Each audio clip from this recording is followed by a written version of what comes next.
Pessoal, olha só, o mês nem acabou ainda e dá uma olhada nos meus resultados. Mais de 100 mil reais em vendas usando robôs. E eu quero te mostrar como que eu faço isso. Então clica no link aqui embaixo que eu vou te mostrar o meu método que eu uso para fazer vendas todos os dias pela internet, quase no piloto automático. Clica aí no link. Opa galera, eu me chamo Yuri Ribeiro e falo daqui de Minas Gerais. Eu vim aqui te mostrar o meu resultado nos últimos 2 meses. Mais de 30 mil reais. Esse valor aqui é tudo graças ao João Pedro e todo o ensinamento que ele nos proporciona dentro do curso Robô Milionário. Bora começar o ano de 2021 com o pé direito?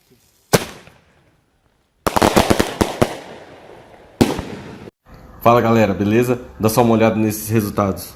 Um mês trabalhando em casa, usando apenas o celular. Você também pode fazer isso. Quer saber como? Então clica no link na descrição desse vídeo que eu vou te ensinar.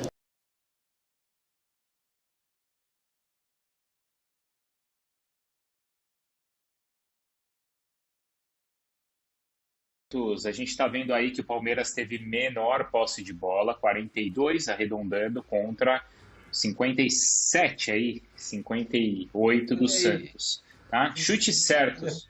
Oi? Isso. Chutes certos. O Santos deu 6, sendo 2 no gol.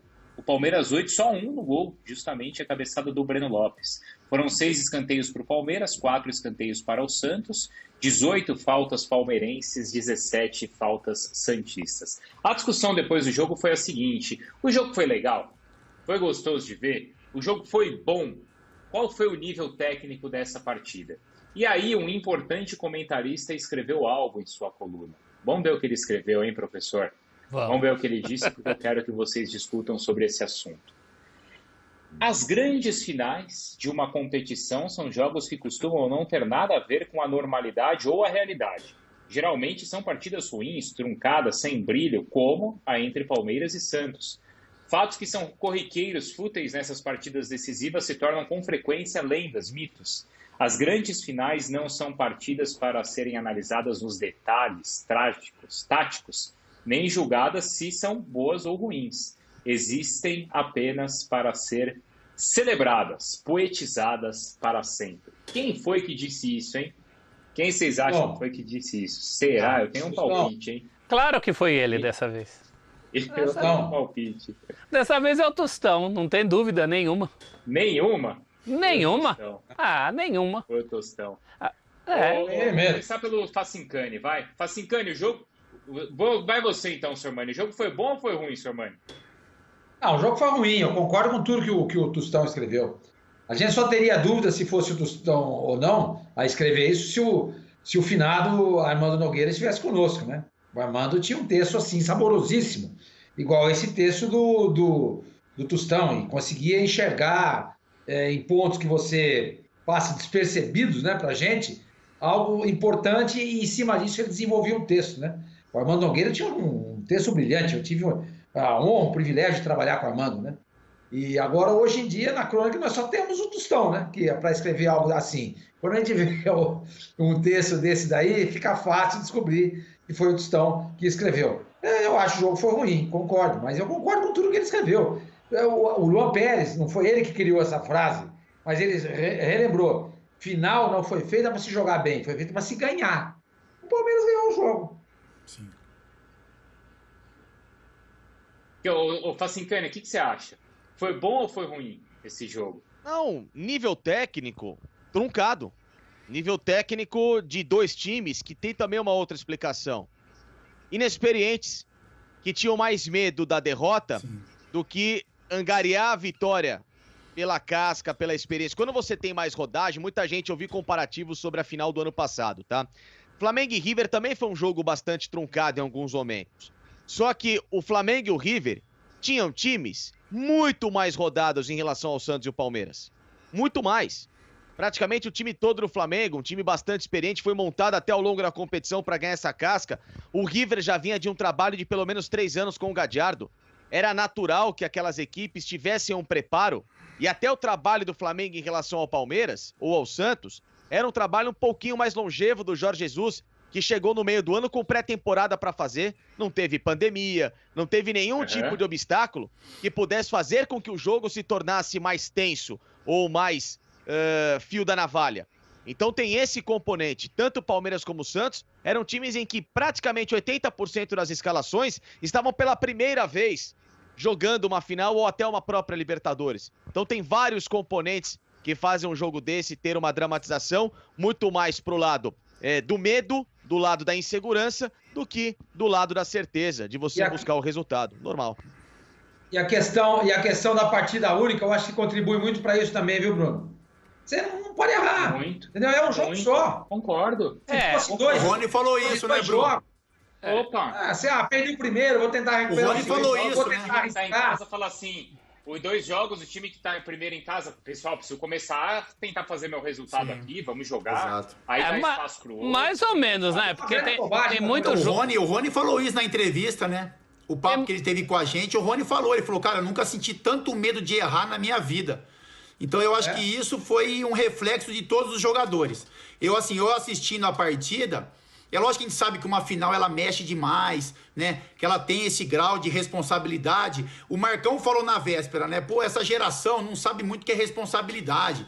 Eles vão entrar ali e vão jogar. E eu também fiquei com essa dúvida. Realmente eles não vão sentir tanto o jogo, né? A molecada tá num outro perfil, a cabeça é outra. Mas eles sentiram demais, Bruno. Sentiram a responsabilidade de uma competição que ela pede essa responsabilidade. Aí, em cima do que o Felipe falou, quando você tem caras mais acostumados a esse momento, que já jogaram jogos desse tamanho, você entende a responsabilidade, mas consegue exercer de uma forma diferente.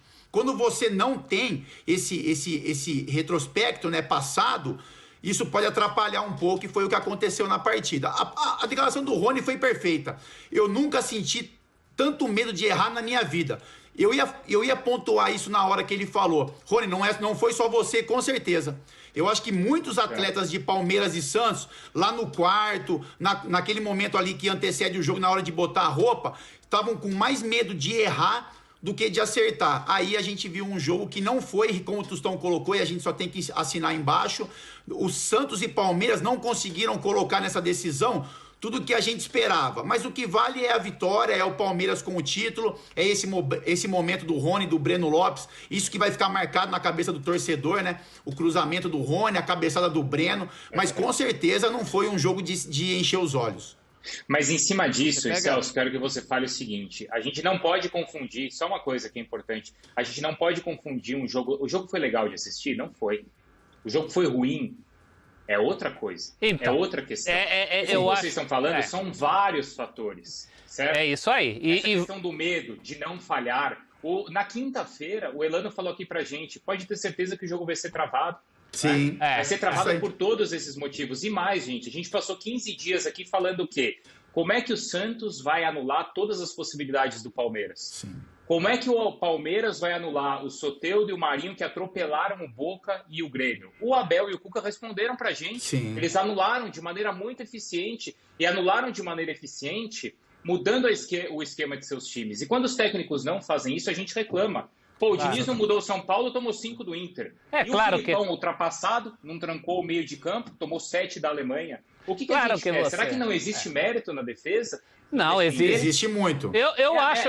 Pra mim é aí que tá. Entendeu? Eu acho, porque, inclusive. Assim, não pode ter uma régua assim do jogo bom que só relaciona jogo bom a número de gol no placar. Eu acho, por exemplo, que eu não acho o jogo tão ruim. Encontrar mérito e virtude, ninguém sabe defender, pelo menos na minha opinião. Eu não acho que o jogo foi tão ruim. Eu acho que foi um jogo de tensão e atenção que me prendeu o tempo todo. Eu acho que foi ruim para aquele primo que não gosta de futebol e que senta só em dia de Copa do Mundo e em final de campeonato, o cara sai bocejando. A gente tem um envolvimento com o futebol que nos dá alguns outros tipos de olhar. Então, olhar para esse jogo, eu achei muito bacana, por exemplo, a tensão que foi só quebrada pelo Cuca no jogo inteiro, né? O Cuca quebrou isso. Eu achei muito bonito. Quando eu vi o Marinho dando aquele chute para a linha de fundo, que ele quase machucou logo no começo, eu pensei comigo, eu falei, olha, uma coisa é certa, nesse jogo não vai ter aquele erro besta de saída de bola que a gente vê em todo jogo de futebol. Então, tem esse lado. Esse é um lado de se valorizar. E o próprio Tostão fala isso, quando ele fala que jogos assim são para ficar na poesia, épicos, para a história. A própria final da Copa de 70, claro que foi épica. Mas se você olhar 90 minutos da final da Copa de 70, você não vai ver só lances excepcionais. O próprio Tostão jogou muito mal aquela final da Copa de 70. Então é isso, é você pensar o épico. A gente teve aqui 2 jogadores que falaram simplesmente que o posicionamento estava... Eles contaram a história de por que o Breno estava lá. Me lembrou o Careca na final São Paulo e Guarani, que o Careca estava num canto para sair mais fácil, porque o Careca é de Campinas. Então ele conhecia, ele falou, isso aqui vai ser um inferno, o Guarani vai ser campeão, vai ser difícil eu ir para casa. Aí o Careca se colocou num canto, que é justamente o único canto possível dele fazer o gol do empate e levar aquilo para os pênaltis. São essas histórias, isso é o épico. O resto é perfumaria. Chute para gol, posse de bola, é tudo perfumaria. Eu trocaria toda essa tela aí pelo gol do Breno Lopes. E tenho certeza que todo palmeirense troca. É isso aí. Claro. E tem uma outra coisa. Mas aí eu discordo, viu? Achei muito legal o que o Celso falou, mas eu discordo. Discordo. Discorda de quê? O jogo foi muito ruim. De quê? O jogo foi muito ruim. Muito ruim. Não teve emoção. Ele me prendeu a atenção o tempo inteiro. É um jogo que você tirou o olho. Você tirou o olho da tela. Você tirou. A única bola que foi no Você gol, confiava. Você foi fazer xixi e tomar água? Eu não fui. Então, por pior que estivesse, tinha esperança de alguma coisa acontecer. E ainda bem que eu não fui, porque não perdi o gol. Tinha esperança. Tinha esperança, mas não aconteceu. Foi um lance só. O jogo legal, o jogo bom... Aconteceu. Foi um jogo permeado de emoção. Foi um jogo que não teve emoção nenhuma. Não teve emoção nenhuma. Isso é pro meu primo que foi Copa do Mundo. Do Abel Ferreira, porque ele tinha elementos para isso. Ele tinha um elenco para isso. Era um cara que trabalhou engessado praticamente a Libertadores inteira. Por exemplo, o Palmeiras, quando perde o Wesley machucado, ele vai e contrata o Breno Lopes. Entendeu? Só terminar, Bruno, por gentileza. O Palmeiras, quando perde o Wesley, ele vai e contrata o Breno Lopes. Se o Wesley não tivesse machucado, o Breno Lopes não teria sido contratado. O Santos perde o Sanches e o Cuca não tem o que fazer, porque o time não pode contratar. Então eu esperava do Palmeiras algo muito melhor do que o Palmeiras entregou em campo. O gol do Palmeiras sai como poderia ter saído o gol do Santos. Não foi um jogo onde você fala assim, olha, o Palmeiras foi o merecedor. Tanto é que todo mundo falou depois do jogo que qualquer um que ganhasse seria justo. Por quê? Porque não teve nada o jogo. O jogo foi muito ruim. Claro que você não vai vai fazer um xixi na hora do jogo. Óbvio que não. Porque um jogo desse pode acontecer o que aconteceu. Tem jogo que você vai. Mas dizer que esse jogo foi bom, eu discordo completamente. O jogo foi horrível. Não é que foi bom. Ele teve seu valor. Ninguém falou que o jogo foi bom. A gente está procurando o valor no jogo, é diferente. Nós partimos do princípio de que não foi bom tecnicamente, plasticamente, para convencer o primo que não gosta de futebol. O cara vai sair bocejando. Agora, tem coisas ali, esse estado de tensão e atenção num jogo de futebol me interessa. Eu gosto. Eu gosto de ver estratégias de como segurou o Soteldo, de como anulou o Marinho. Tem toda a final. Assim, pra gente ver uma final muito espetacular, também tem que ser um time ou um momento muito fora da curva. Como você citou, o Brasil em 70, que meteu 4. O Milan do Capello, que meteu 4 no Barcelona, do Dream Team do Cruyff em 94. A gente pega, talvez... O Romário em campo, as decisões de Champions League, todas elas sempre são muito truncadas, são raros os resultados abertos. O Barcelona que fez finais, o Guardiola... As decisões da Champions League são muito boas. Pô, Milan 3, Liverpool 3. E que é isso? Manchester e Bayern 2-1. Não dá nem pra comparar. Não dá nem pra comparar. Esse jogo foi horrível. Mas às vezes são jogos também na base mais da emoção do que de 90 minutos que a gente vê uma coisa muito espetaculosa. Também são jogos travados, acontecem dessas decisões serem estudadas.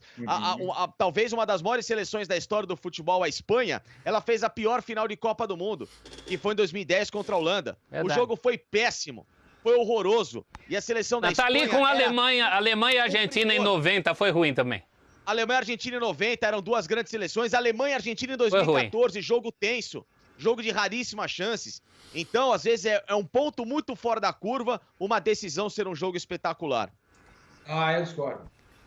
Pessoal, Tem mais decisão com jogos espetaculares do que decisões ruins. Tem.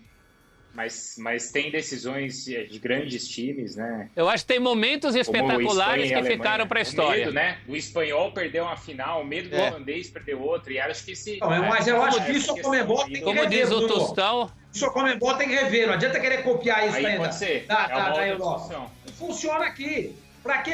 Primeiro que você perde um jogo. Se encerrar, gente. Esse é o João Pedro, o maior especialista do Brasil em geração de renda na internet e o único que já transformou a vida de mais de 30 mil alunos. Encare uma realidade. Para a crise não te derrubar, você precisa ganhar mais dinheiro. Conheça o passo a passo simples e garantido para faturar online pelo menos de 100 a 500 reais por dia, de forma quase automática. Clique agora no link na descrição do vídeo para transformar a sua vida e começar a lucrar hoje mesmo.